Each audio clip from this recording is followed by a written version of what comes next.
তোমরা হয়তো অনেকেই ভাবছো আমি আবারও কেন সেম একই লোকেশানে এসেছি। তো কেন এসেছি সেটা তো বলবই। তার আগে তোমরা দেখো আমার এই ব্রাইডের সাজনাতলাটা ভীষণ সুন্দর করেছিল। সাধারণত আমাদের গ্রাম সাইডে এত সুন্দর করে সাজনাতলা করতে বলো আজকে দেখিনি। তুমি তোমার বাসি বিয়েতে কেমন কি লুক চাও? একদম নো মেকআপ লুক, মানে যাতে বোঝা না যায়, যেহেতু দিনের বেলা যাতে মানে ফেটে না লাগে। কালকে রাতেরটা যেরকম খুব ডিভি টাইপের ছিল, আজকেও ডিভি টাইপের একটা মেকআপ চাই। আচ্ছা, মানে একদম যেন খুবই সিম্পল হয়। আচ্ছা আচ্ছা ঠিক আছে। তো তোমরা তো বুঝেই গেলে কেন আমি আবারও সেম লোকেশানে এসেছি। হ্যাঁ, আজ ছিল আমার এই ব্রাইডের বাসি বিয়ে। তো ওই কারণেই আমার আবারও সেম লোকেশানে আসা। আর তোমরা সকলে নিশ্চয়ই জানো বাসি বিয়েতে টাইম খুবই কম থাকে, খুব স্পিডে পুরো মেকআপটা কমপ্লিট করতে হয়। তো ওই কারণে আমি খুব তাড়াহুড়ো করে পুরো মেকআপটা কমপ্লিট করার চেষ্টা করছি। তবে আমার এই ব্রাইডের সব কিছুই আমার ঠিকঠাক লেগেছিল, বাট বাসি বিয়ে হিসেবে আমার শাড়ির কালারটা খুব একটা পছন্দ হয়নি। তো কিছু করার নেই, যেহেতু ব্রাইডের শ্বশুরবাড়ি থেকে পছন্দ করে পাঠিয়েছে আর ওই দিন ব্রাইডের শ্বশুরবাড়ির দেওয়া শাড়ি তাকে পরতে হয়, তো এই কারণে।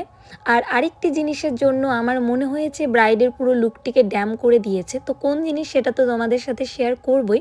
তার আগে আমি বলি, আমার যারা আপকামিং বাসি বিয়ের ব্রাইড আছো তারা পারলে পিঙ্ক কালার বা দুধে আলতা কালারগুলো যে শাড়ি হয়, বিশেষ করে এক কালারের শাড়ি, মানে শাড়ির পার বডি পুরোটাই যাতে এক কালার হয় এই টাইপের নেওয়ার চেষ্টা করবে। পার্সোনালি আমার মনে হয় এক কালারের শাড়িগুলোতে বেশি ভালো লাগে বাসি বিয়ের জন্য। তো যাই হোক, এদিকে কিন্তু আমার মেকআপ প্রায় ডান, জাস্ট লিপস্টিক আর কলকাটা করলেই পুরোপুরি ডান। ব্রাইড বিয়ের দিনও যে জুয়েলারি পরেছিল সেম জুয়েলারি সে বাসি বিয়েতেও পরেছিল, তবে একটি জুয়েলারি অ্যাড হয়েছে, সেটা হলো মাথাপট্টি। আরেকটি জিনিসও অ্যাড হওয়ার কথা ছিল, তবে খুঁজে পাওয়া যাচ্ছিল না, যার কারণে অ্যাড করতে পারিনি। সেটা হলো বেনুনিওয়ালা যে ফলস হেয়ারগুলো হয় সেইগুলো। মাথাপট্টি পেছনে মানে পাপস সেকশনে সেই বেনুনিওয়ালা হেয়ারটা অ্যাড করার ইচ্ছে ছিল, যার জন্য আমি ব্রাইডকে নিতে বলেছিলাম, তবে ব্রাইড খুঁজে পাচ্ছিল না, যার জন্য আর অ্যাড করতে পারিনি। আর যে জিনিসটার জন্য ব্রাইডের পুরো লুকটিকে ড্যাম করে দিয়েছে আমার মনে হয়েছে, সেটা হলো ব্রাইডের মাথায় এই শোলার মুকুটটা।